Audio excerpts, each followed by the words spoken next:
What's up, everybody? Welcome to Podcast Now. I'm Alex, and in this video, I want to talk about why I am getting Dragon Ball Sparking Zero. This is a video series I do where I talk about an upcoming game and talk about whether I'm going to get it, not get it, or I'm somewhere in between. And honestly, was it even a question in the first place for Dragon Ball? Busy time of the year in October, actually coming out with another, I think, Game of the Year contender in Metaphor ReFantazio, but I couldn't be more excited for Dragon Ball. Honestly, like, as we are getting closer, and I'm actually recording this a little bit early, so I don't know if they'll spring like one final trailer to go over the rest of the characters. I know all the characters, I believe, have already been leaked, but I actually would have been totally cool not knowing everybody going into the base game.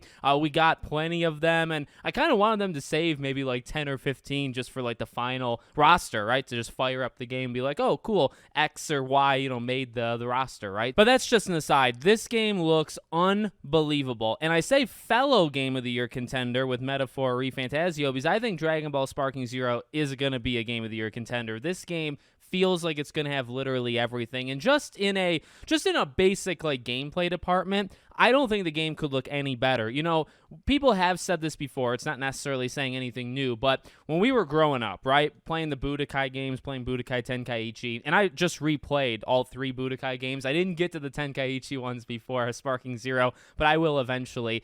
This is the game that we thought those were. When we're doing these combos, when we're kicking people through rocks and these like massive explosions, doing kamehamehas right through people and all that stuff, we saw in those games this. This is actually, what we wanted those games, at least in the presentation, right? Now, yeah, things have to come together, and I haven't been able to like actually touch this game, actually play it. Plenty of people have, though, and we've never heard a negative thing about it. Now, normally, when you have a game coming out where there's never been anything negative said, you might raise an eyebrow and start talking conspiracy, start talking about the media kind of bias and things like that. But this game just looks so good. This is the return to form for Dragon Ball. This is the game people want. Whether it's the characters, whether it's the gameplay, whether it's the actual features, of the game, being able to kind of create your own scenes, almost mini episodes, right, in a way, kind of set parameters and whatnot, playing online, playing single player, all of this kind of stuff.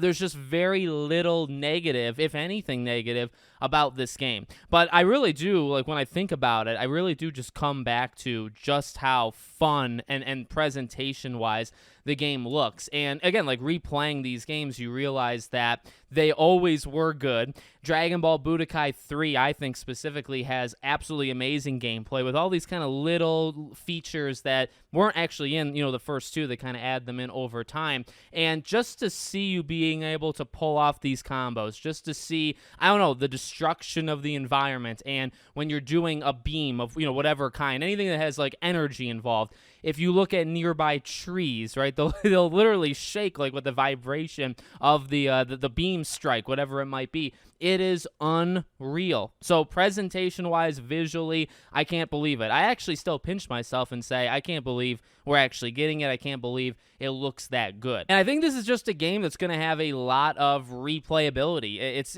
compared to the game that comes out with it in Metaphor, that's a 100-hour. They're very different type games, right? For a person that wants your 100-hour JRPG, you got that. For somebody that's into the anime kind of fighting scene and, wants to just be able to kind of play it forever. And we're just talking like the base of the game. We're not even talking about DLC and future things coming, which we know that there's plenty of things coming. I mean, like, just checking out each character in this game is going to kind of take forever, but it's going to be the best type of forever, right? It's not like a slog or a drag. You're actually going to be enjoying playing as every single variation and kind of seeing what tricks they have up their sleeve. I even like smaller things where they're bringing back old school type mechanics where certain characters are purposely like stronger, like much stronger. Certain abilities aren't going to work on some characters depending on like which one you're doing to another one.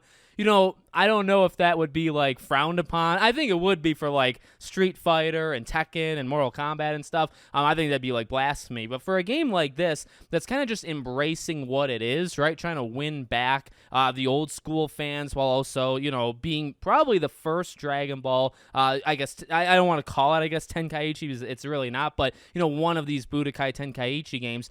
this is going to be the first one for, like, I would say a good amount of people. I really believe that. And for them to be able to kind of experience these smaller features or smaller kind of parts that, number one, aren't in other games, and number two, were kind of present, in the heyday of these Dragon Ball games, I think is just amazing. So I'm pumped. I mean, honestly, I'm excited to just fire this thing up and just start battling. Like, I don't care who I pick. I have a couple people, like, in my, I'm a big Frieza guy. I'm a big Majin Buu fan. So, like, some of those things, some of those characters are going to be some of the first played, but I'm excited. I mean, like, I would have liked them maybe to expand upon some of the story elements and some of, like, the different arcs. Like, it is going to still be back to basics and things that we've kind of played, a couple times. Well, a couple is actually putting it lightly, but, maybe, one or two small things like that. They couldn't be not small depending on the person, but to be honest with you, I'm still in awe that we're getting this game. I'm in awe, and I am actually in disbelief that the game is only a few weeks out from the time that I'm recording this. I'm so freaking ready to play it, and to kind of balance the Halloween month with games like Silent Hill and Until Dawn,